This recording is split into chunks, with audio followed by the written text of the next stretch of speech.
ನಮಸ್ಕಾರ ಸ್ನೇಹಿತರೆ, ನೀವೊಂದು ಪ್ರಶ್ನೆಯನ್ನು ಗೂಗಲ್ನಲ್ಲಿ ಟೈಪ್ ಮಾಡಿ ಎಂಟರ್ ಬಟನ್ ಒತ್ತಿದಾಗ ಏನಾಗುತ್ತದೆ?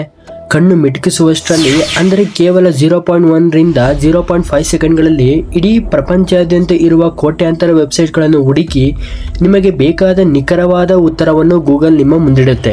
ಒಮ್ಮೆ ಯೋಚಿಸಿ, ನೀವು ನಿಮ್ಮ ಮನೆಯಲ್ಲೇ ಕುಳಿತು KGF ಚಾಪ್ಟರ್ 3 ಯಾವಾಗ ಬರುತ್ತೆ ಅಂತ ಸರ್ಚ್ ಮಾಡಿದ್ರೆ ಗೂಗಲ್ ಅಮೆರಿಕದಲ್ಲಿರೋ ತನ್ನ ಸರ್ವರ್ನಿಂದ ಸಮುದ್ರದ ಅಡಿಯಲ್ಲಿರುವ ಕೇಬಲ್ಗಳ ಮೂಲಕ ಆ ಮಾಹಿತಿಯನ್ನು ನಿಮ್ಮ ಮೊಬೈಲ್ಗೆ ತಲುಪಿಸುತ್ತದೆ. ಅದೆಲ್ಲವೂ ಕೇವಲ ಅರ್ಧ ಸೆಕೆಂಡ್ನಲ್ಲಿ. ಇದೇನ್ ಮ್ಯಾಜಿಕ್ ಅಲ್ಲ, ಇದು ಮನುಷ್ಯನ ಬುದ್ಧಿಯ ಅದ್ಭುತ ತಂತ್ರಜ್ಞಾನ. ಮೊದಲನೆಯದಾಗಿ, ನಾವೆಲ್ಲರೂ ಅಂದುಕೊಂಡಿರುವ ಒಂದು ದೊಡ್ಡ ತಪ್ಪು ಕಲ್ಪನೆಯನ್ನು ದೂರ ಮಾಡೋಣ. ನೀವು ಸರ್ಚ್ ಮಾಡಿದಾಗ ಗೂಗಲ್ ಇಡೀ ಲೈವ್ ಇಂಟರ್ನೆಟ್ ಅನ್ನು ಹುಡುಕುವುದಿಲ್ಲ. ಹೌದು, ಇದು ನಿಜ. ಗೂಗಲ್ ಇಂಟರ್ನೆಟ್ ಅನ್ನು ಹುಡುಕುವ ಬದಲು ತನ್ನದೇ ಆದ ಒಂದು ಬ್ಯಾಕಪ್ ಅಥವಾ ತಾನು ಕಾಪಿ ಮಾಡಿಟ್ಟುಕೊಂಡಿರುವ ಇಂಟರ್ನೆಟ್ಟಿನ ಇಂಡೆಕ್ಸ್ ಅನ್ನು ಹುಡುಕುತ್ತದೆ. ಇದನ್ನು ಅರ್ಥ ಮಾಡಿಕೊಳ್ಳಲು ಗೂಗಲ್ ಸರ್ಚ್ ಮುಖ್ಯವಾಗಿ 3 ಹಂತಗಳಲ್ಲಿ ಕೆಲಸ ಮಾಡುತ್ತದೆ. ಮೊದಲನೆಯದಾಗಿ ಕ್ರಾಲಿಂಗ್, ಮಾಹಿತಿಯ ಸಂಗ್ರಹಣೆ. ಎರಡನೆಯದಾಗಿ ಇಂಡೆಕ್ಸಿಂಗ್, ಮಾಹಿತಿಯ ಜೋಡಣೆ. ಮೂರನೆಯದಾಗಿ ರ್ಯಾಂಕಿಂಗ್, ಸರಿಯಾದ ಉತ್ತರವನ್ನು ಆಯ್ಕೆ ಮಾಡುವುದು. ಇದು ಹೇಗೆ ನಡೆಯುತ್ತದೆ ಒಂದೊಂದಾಗಿ ನೋಡೋಣ. ಮೊದಲನೇ ಹಂತ ಕ್ರಾಲಿಂಗ್. ಗೂಗಲ್ ಬಳಿ ಸಾವಿರಾರು ಡಿಜಿಟಲ್ ರೋಬೋಟ್ಗಳಿವೆ. ಇವುಗಳನ್ನು ಗೂಗಲ್ ಬಾಟ್ಸ್ ಅಥವಾ ಸ್ಪೈಡರ್ಸ್ ಅಂತ ಕರೆಯುತ್ತಾರೆ.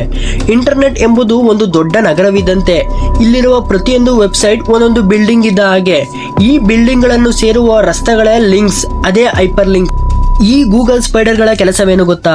ಇವುಗಳು ದಿನದ 24 ಗಂಟೆ, ವರ್ಷದ 365 ದಿನ ಇಂಟರ್ನೆಟ್ ಅಲ್ಲಿ ಓಡಾಡುತ್ತಲೇ ಇರುತ್ತವೆ.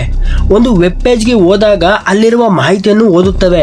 ನಂತರ ಆ ಪೇಜ್ನಲ್ಲಿರುವ ಬೇರೆ ಲಿಂಕ್ಗಳನ್ನು ಕ್ಲಿಕ್ ಮಾಡಿ ಹೊಸ ಪೇಜ್ಗಳಿಗೆ ಹೋಗುತ್ತವೆ.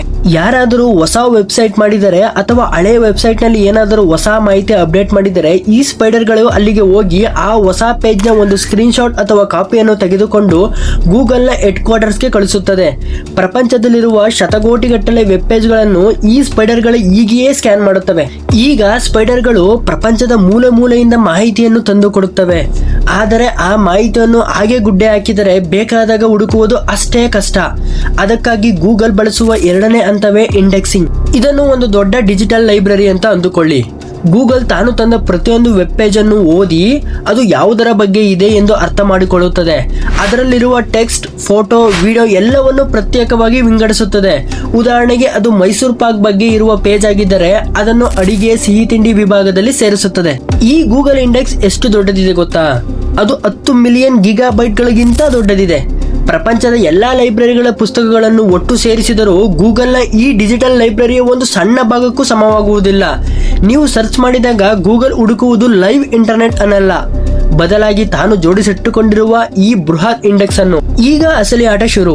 ನೀವು ಬೆಸ್ಟ್ ಸ್ಮಾರ್ಟ್ ಫೋನ್ ಅಂಡರ್ 20,000 ಅಂತ ಟೈಪ್ ಮಾಡಿದಾಗ ಗೂಗಲ್ ಇಂಡೆಕ್ಸ್ ನಲ್ಲಿ ಅದಕ್ಕೆ ಸಂಬಂಧಪಟ್ಟ ಲಕ್ಷಾಂತರ ಪೇಜ್ಗಳಿರುತ್ತವೆ. ಆದರೆ ನಿಮಗೆ ಕೇವಲ ಟಾಪ್ 10 ರಿಸಲ್ಟ್ ಮಾತ್ರ ಮೊದಲು ಕಾಣಿಸುತ್ತವೆ. ಆ ಟಾಪ್ 10 ಪೇಜ್ಗಳನ್ನು ಗೂಗಲ್ ಹೇಗೆ ಆಯ್ಕೆ ಮಾಡುತ್ತದೆ? ಇಲ್ಲೇ ಗೂಗಲ್ನ ರ್ಯಾಂಕಿಂಗ್ ಅಲ್ಗಾರಿದಮ್ ಕೆಲಸಕ್ಕೆ ಬರುವುದು. ಗೂಗಲ್ ಒಂದು ಪೇಜ್ ಅನ್ನು ರ್ಯಾಂಕ್ ಮಾಡಲು ಸುಮಾರು 200ಕ್ಕೂ ಹೆಚ್ಚು ಅಂಶಗಳನ್ನು ಪರಿಗಣಿಸುತ್ತದೆ. ಅವುಗಳಲ್ಲಿ ಕೆಲವು ಮುಖ್ಯವಾದವು ಇಲ್ಲಿವೆ.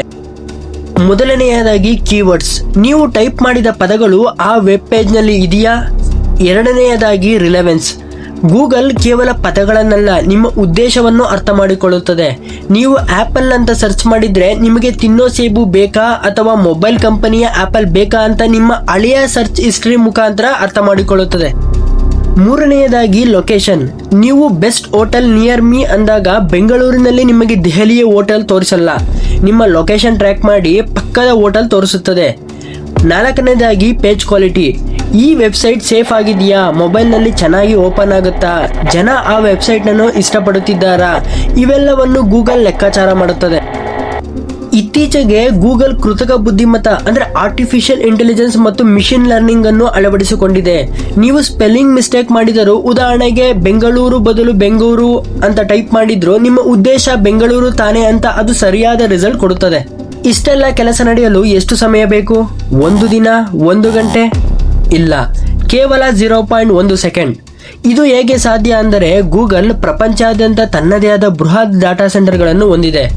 ನೀವು ಸರ್ಚ್ ಬಟನ್ ಒತ್ತಿದ ತಕ್ಷಣ ಆ ಸಿಗ್ನಲ್ ಸಮುದ್ರದ ಅಡಿಯಲ್ಲಿರುವ ಫೈಬರ್ ಆಪ್ಟಿಕ್ ಕೇಬಲ್ಗಳ ಮೂಲಕ ಬೆಳಕಿನ ವೇಗದಲ್ಲಿ ಗೂಗಲ್ ಸರ್ವರ್ಗೆ ಹೋಗಿ ಅಲ್ಲಿಂದ ಉತ್ತರವನ್ನು ವಾಪಸ್ ತರುತ್ತದೆ.